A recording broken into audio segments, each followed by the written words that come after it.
نبی پاک صلی اللہ تعالی علیہ وسلم نے یوں بیٹھے بیٹھے ایک دن صحابہ سے فرمایا یار روز نہ بیٹھے رہا کرو، وقفے سے ملا کرو. کچھ لوگ زیادہ ساتھ رہنے لگتے ہیں تو ادب نہیں نہ رہتا، ان کو احساس نہیں ہوتا کہ میں کیا کر رہا ہوں. تو نبی کریم صلی اللہ تعالی علیہ وسلم نے صحابہ کے مجمع پہ نظر ڈال کے فرمایا، حضور فرمانے لگے روز نہ ملا کرو، وقفے سے ملنے سے محبت بڑھتی ہے. حضرت صدیق اکبر بھی مجمع میں بیٹھے تھے، وہ بھی 3 نمازوں میں نہ آئے تو پیچھے ہی نماز پڑھ کے چلے گئے. ایک روایت ہے عصر مغرب عشاء، اور دوسری جگہ لکھا کہ نہیں ظہر عصر مغرب تھی. پیچھے نماز پڑھی چلے گئے، پھر عصر پڑھی چلے گئے، پھر مغرب پڑھی. اور حضور نے زور کے بعد حضرت انس بن مالک سے پوچھا ابو بکر نہیں آئے؟ پھر عصر کے بعد پوچھا ابو بکر نہیں آئے؟ پھر مغرب کے بعد پوچھا ابو بکر نہیں آئے؟ تو حضرت انس بن مالک کہتے ہیں میں بھی حیران تھا کہ وہ نماز تو پڑھ کے گئے ہیں، اور حضور کا طریقہ تھا کہ سلام پھیر کے پیچھے دیکھتے تھے. تو حضور نے دیکھ لیا، پھر بھی 3 دفعہ پوچھا کہ وہ آئے نہیں. سمجھے میری بات کو؟ حضور فرما رہے ہیں نماز پڑھنے تو ساری دنیا ہی آتی ہے، وہ تو اسپیشل آیا کرتا تھا، وہ آیا نہیں. آئے نہیں جناب صدیق اکبر. تو حضرت انس کہتے میں نے جا کے دروازے پہ دستک کی. حضرت انس قریب رہتے تھے نا حضور کے، تو نبی پاک کے لاڈلے تھے، تو پھر لوگ بھی ان کا لاڈ دیکھتے تھے کہ یہ حضور کا قریبی ہے. تو کہتے میں نے دروازے پہ دستک دی تو حضرت ابو بکر صدیق فرمانے لگے کیسے آئے ہو؟ میں نے کہا یار آپ چنگے سیانے بندے. حضور نے 3 دفعہ پوچھا ہے، 3 دفعہ پوچھا ہے. تو حضرت سیدنا ابو بکر صدیق دوڑے آئے، حضور حکم ہو.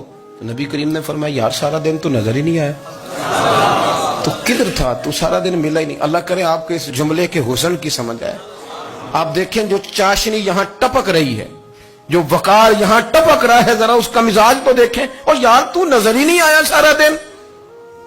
تو حضرت صدیق اکبر کہتے ہیں کوئی بات بھی نہیں تھی پر میں رو پڑا.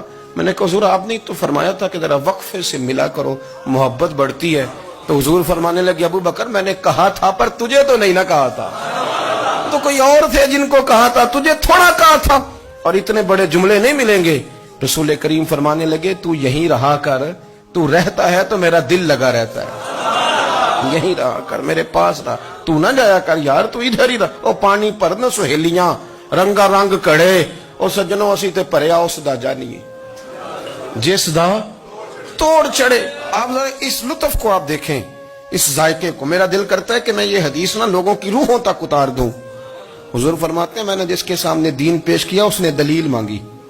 وہ بھی کوئی اپنا ہے جو اپنوں سے دلیلیں مانگے، وضاحتیں مانگے، یہ کیسے تھا تو وہ کیسے تھا، تو یہ چیز کدھر سے آئی تو وہ کدھر گئی.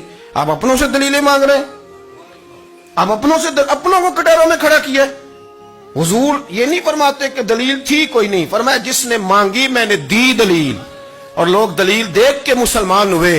حضور فرماتے ہیں لوگوں سنو یہ میرا ابو بکر ہے، میں نے اسے کہا کلمہ پڑھ لے، اس نے دلیل ہی کوئی نہیں مانگی، فوراً ہی کلمہ پڑھ کے مسلمان. یہ احساس ہے.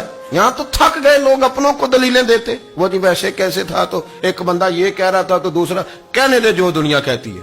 تو اپنی بات کر، تو بتا تو کیا کہتا ہے، اپنی رائے بیان کر، تیرا نظریہ کیا ہے، تیرا ذوق کیا ہے. تو چھوڑ لوگ کیا کہتے ہیں، اپنی بات کر.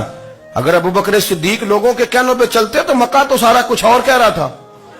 اس وقت تو کچھ تھا ہی نہیں جو کہتا کہ نہیں تو ٹھیک چل رہا. دنیا ساری کچھ اور کہہ رہی تھی، لیکن صدیق اکبر کہہ رہے تھے نہیں نہیں، سچ وہ ہے جو مدینے والے رسول فرماتے ہیں، سچ وہ ہے جو میرے آقا نے فرمایا. اپنی زندگی میں انہوں نے بتایا لوگوں کو کہ دین کا مزہ لینا ہے تو پھر ذرا غلامی کر کے آتا ہے، پھر ذرا پورا پیار کر کے آتا ہے، پھر پوری محبت دے کے پھر غلامی کا مزہ